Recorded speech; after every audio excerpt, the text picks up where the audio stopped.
I am the Philosophical Bachelor, and today I want to talk about Queer Phenomenology by Sara Ahmed. What does it mean to be oriented is the question Sara Ahmed answers in her 2006 book, Queer Phenomenology. Ahmed describes herself as a feminist writer and independent scholar working at the intersection of feminist, queer, and race studies. She was previously a professor of race and cultural studies at Goldsmiths. I will be summarizing the introduction to her fascinating book as an entry point to understanding what her project is. But before that, I want to make a small digression. So I was watching some TV. It was a new show, The Big Door Prize, and there was this bit with two men conversing in a bar. The lead character was telling the priest that he was feeling anxious, and the priest asked if he knew what Kierkegaard had to say about anxiety. As you probably know, I am more than a little interested in philosophy, and hence Kierkegaard. So my interest was piqued. The priest told him that Kierkegaard wrote that anxiety preceded original sin. That got me thinking, oh, that's super interesting since I have read some Kierkegaard, admittedly not all of his works, and I wonder where he said that. The priest elaborated. When God told Adam that he was not to eat the forbidden fruit, that was when Adam felt anxiety because he realized for the first time that he had a choice, an option. How does this little detour relate to what I'm doing here summarizing Ahmed's book? After all, her book, Queer Phenomenology, is not a difficult read. Neither is it particularly long. So why am I bothering to distill it and go through the effort of writing it all down?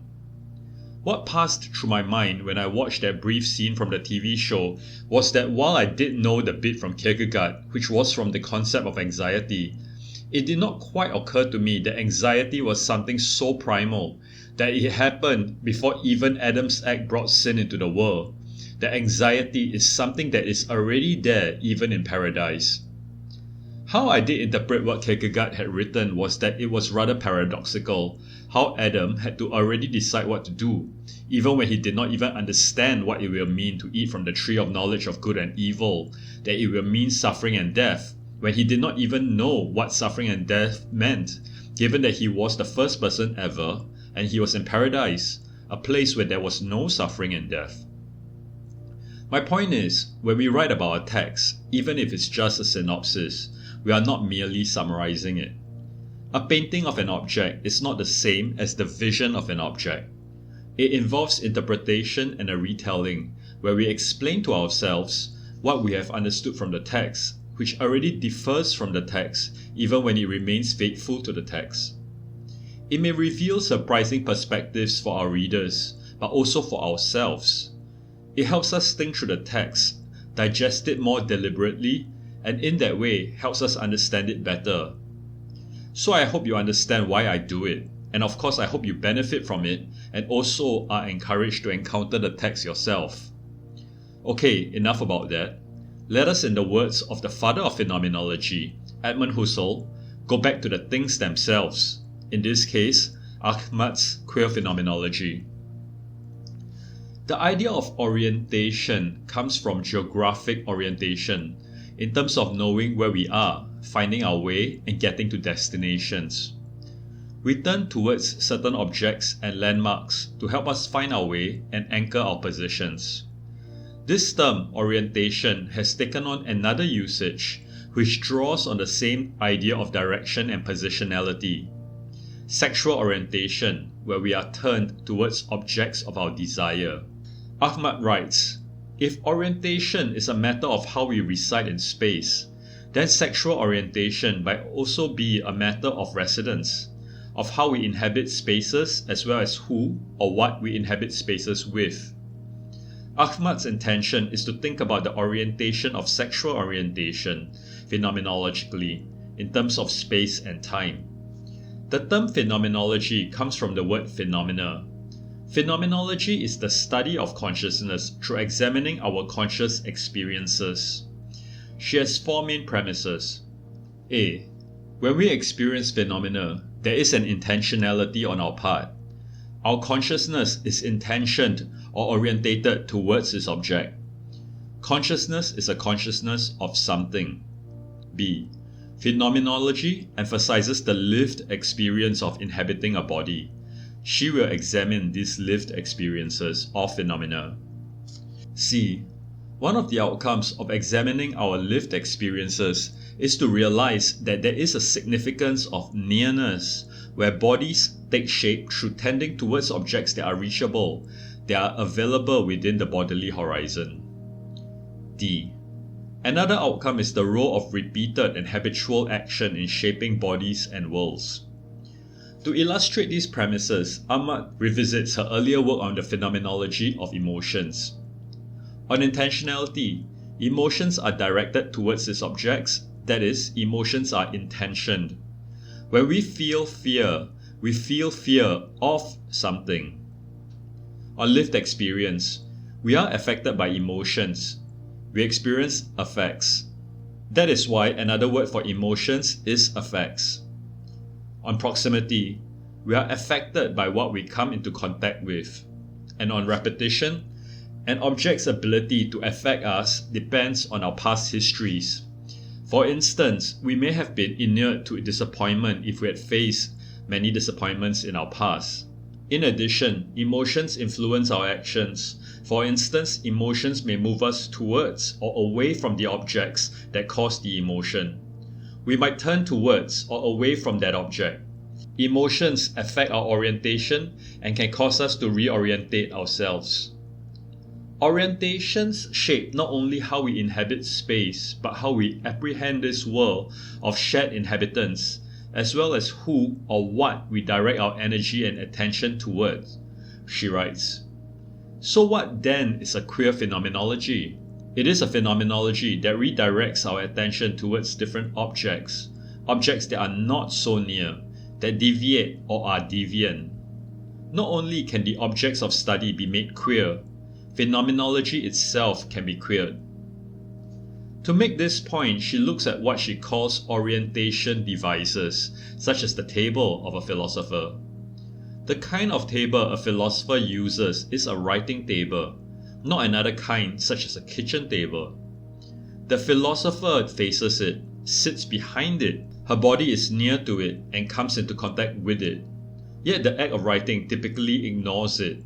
It is an object relegated to the background, which then disappears from view.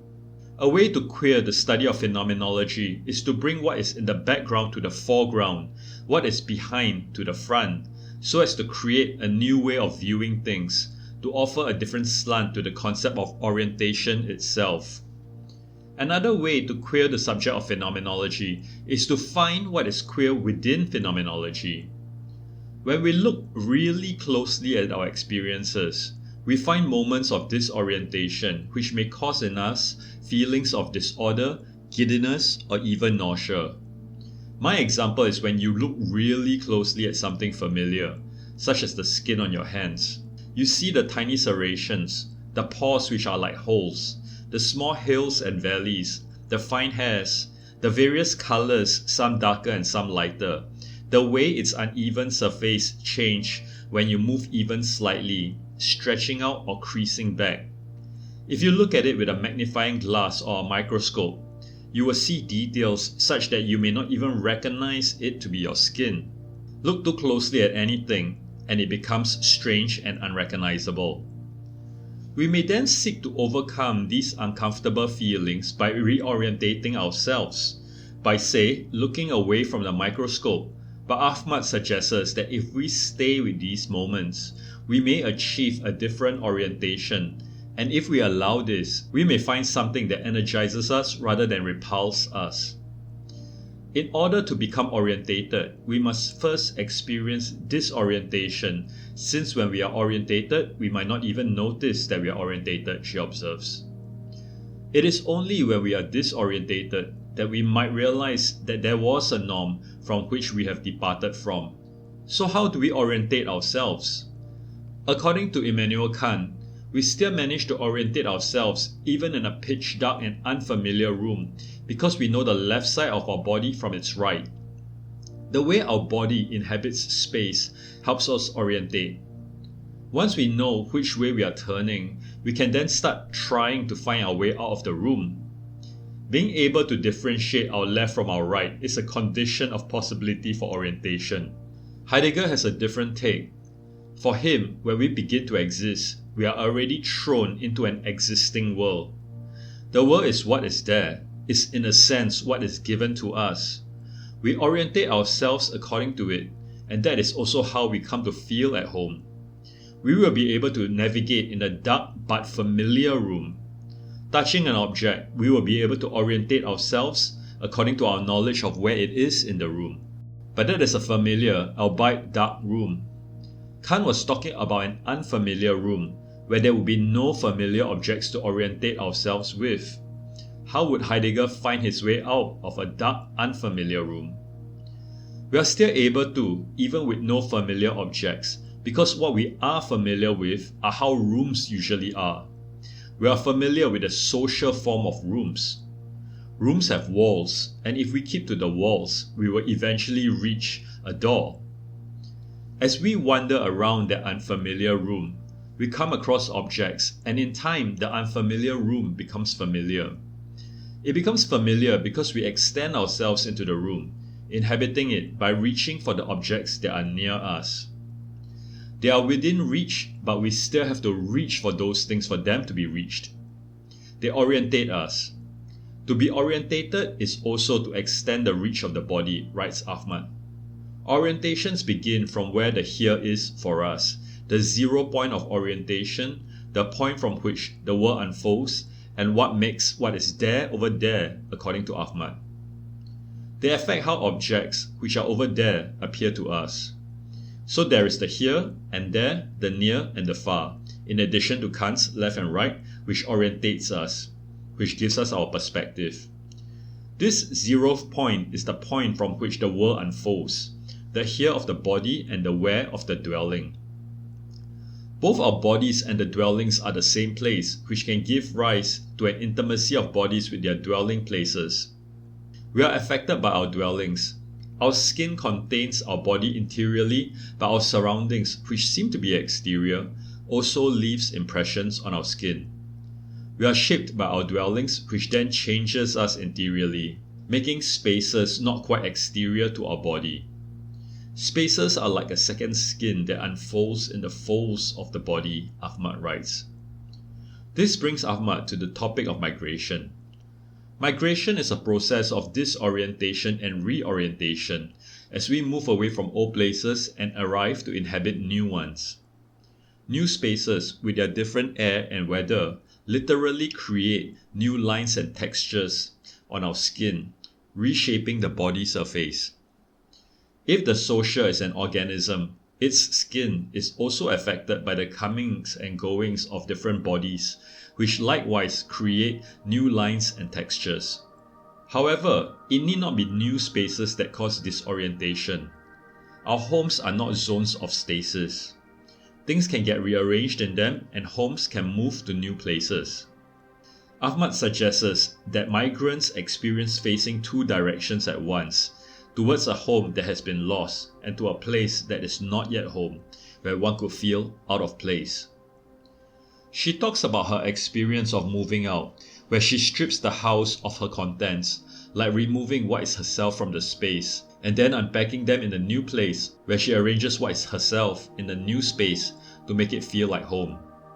She is moving things, her things, but she speaks of them as if these things are not merely objects, but are part of herself, her being. How she makes the new place her home is by distributing herself, her things, in the various rooms, claiming and inhabiting those spaces. In this way, she is orientated, making the strange familiar through the extension of bodies into space. That extension can fail, leading to disorientation. Some spaces extend certain bodies and simply do not leave room for others, she notes. In her case, an example of a failed extension is her leading a queer life, such that going back to her family's home is disorienting for her. It is so full of traces of heterosexual intimacy that it's hard to take up my place without feeling those traces as points of pressure, she writes, where she feels out of place, which makes her look to other places to be at home in. This orientation of bodies and space Ahmed proposes causes us to revisit our conceptions of space. Space is not merely a physical objective area, but is dynamic and lived. How one encounters a space depends on one's point of view. Just as bodies become orientated in a space, space acquires direction through how bodies inhabit it. Location can be expressed as a set of coordinates based on an absolute coordinate system, while positions are locations relative to other locations. There is absolute space, where the capital E East is referring to Asia, and there is relative space, where small e East is merely some place east of where I am. However, space is not just dependent on my location, since I am not the origin and container of space, but am a person who is contained by space. The social depends in part on agreement about how we measure space and time, which is why social conflicts can often be experienced as being out of time as well as out of place with others, she writes. Absolute space, as in the case of terms such as the Global South or the East or the Orient, is invented. This invention, this conventional understanding, has real and material effects in the arrangements of bodies and worlds, according to Ahmed. Lines divide space, such as the equator and the prime meridian, and the left and right side of our bodies. These lines are not neutral or symmetrical ones. In terms of the human body, there is a bias to one side, usually the right, which, according to Kant, enjoys an indisputable advantage over the other in respect of skill and perhaps of strength too. The terms right and left have also come to indicate political leanings. The word right is associated with truth and reason, as in its synonym, correct. In terms of geography, who decided where the prime meridian was, this line from which all longitude will be measured from? It was a decision made by colonial Britain, for everyone. We did not consent, but it was decided for us nonetheless. The East and the Orient are terms given by the West. They indicate what is on the other side, and Orientalism associating the Orient with woman, sexuality, and the exotic. All these orientations acquire their directions only by taking a certain point of view as given. They become so normalized that we are not even aware of these orientations or consider them as natural and matter of fact, as opposed to contingent and decided by someone else, not us. When we follow specific lines, some things become reachable and others remain or even become out of reach, writes Ahmed. It is not that we decide to exclude those things. They are excluded by merit of not being on or near the line. Some lines align us with others, making us face the same direction as those others.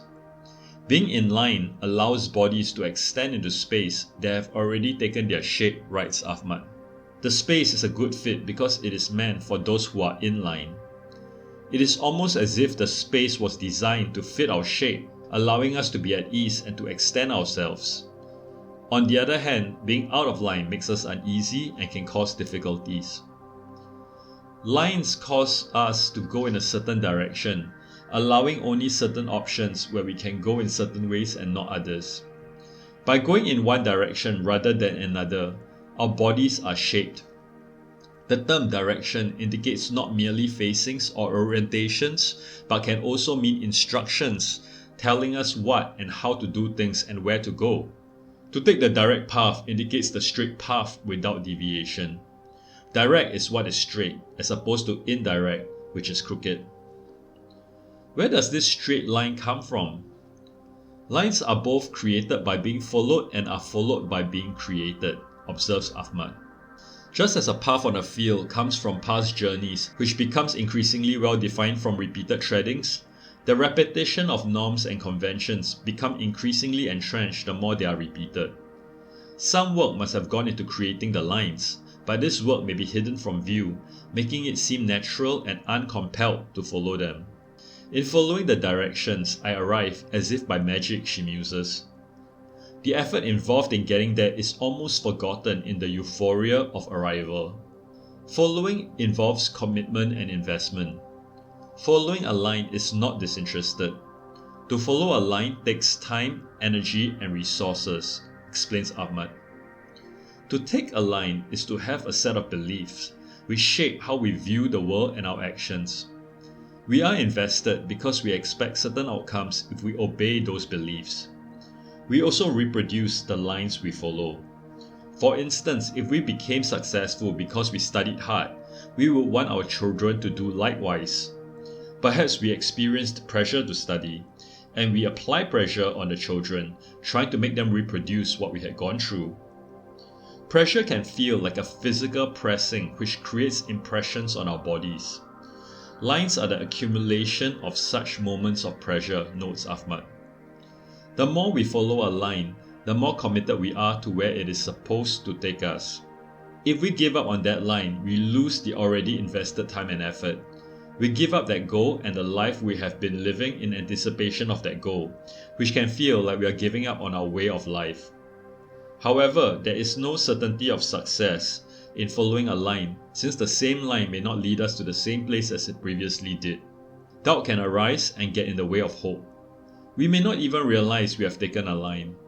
It may feel natural to go down or continue on a path which we did not consciously choose.